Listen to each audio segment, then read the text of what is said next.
Alors la piste d'audit, c'est quoi en pratique?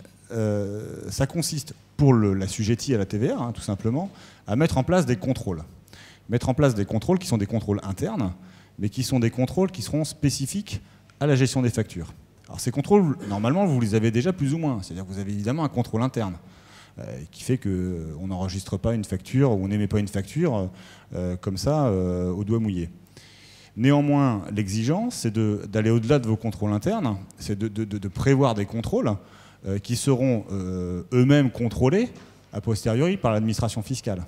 C'est-à-dire qu'il faut repasser vos procédures internes à l'aune, si vous voulez, à la lecture de ce que pourrait faire le vérificateur. Et donc une exigence de contrôle importante parce qu'on vous demande de faire des contrôles à chaque stade de l'établissement d'une facture, donc de la négociation contractuelle jusqu'au complet paiement et à la fermeture du dossier. Et on vous demande de conserver chaque contrôle. C'est-à-dire que quelque part, vous devez à la fois faire des contrôles et à la fois conserver une preuve de ce contrôle.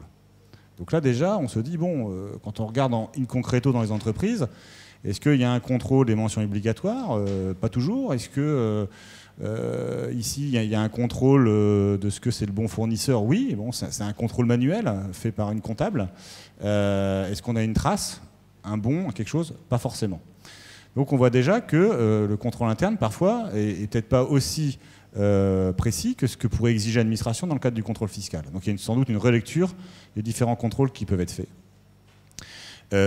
S'ils sont faits de manière automatisée et de manière électronique, ces contrôles, effectivement, doivent être conservés également sous cette forme-là. Une fois qu'on a établi des contrôles, on doit faire un chaînage entre chacun de ces contrôles pour bien pouvoir suivre la facture du début à la fin. C'est ça qu'on appelle concrètement la piste d'audit fiable. C'est-à-dire que vous avez une piste d'audit fiable, si vous pouvez passer d'une étape à une autre sans aucune difficulté, et si à chaque fois il y a un contrôle de cohérence qui permet de passer d'une étape à une autre. Et la dernière caractéristique de ces contrôles, c'est qu'ils doivent être documentés.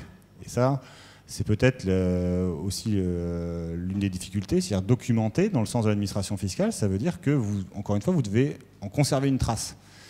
Et vous devez aussi documenter votre piste d'audit, c'est-à-dire que vous devez finalement rédiger un document qui s'appelle la documentation piste d'audit, qui permettra à réquisition de l'administration de pouvoir tout de suite savoir si vous avez ou non mis une piste d'audit en place, et si vous l'avez mis en place, selon quelle modalité, selon quel contrôle, de sorte qu'ils puissent, sans avoir besoin quelque part de vous tirer les verres du nez comme ils le faisaient historiquement dans le cadre des différentes discussions, pouvoir tout simplement demander la présentation d'une piste d'audit préparée préalablement.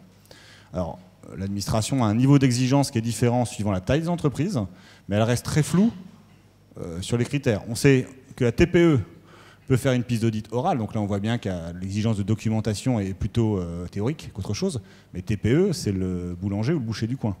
Dès qu'on parle de PME, on parle bien de documentation physique, donc électronique ou papier, et je ne vous parle pas des grandes entreprises où on leur demande de faire un détail complet de tout leur process.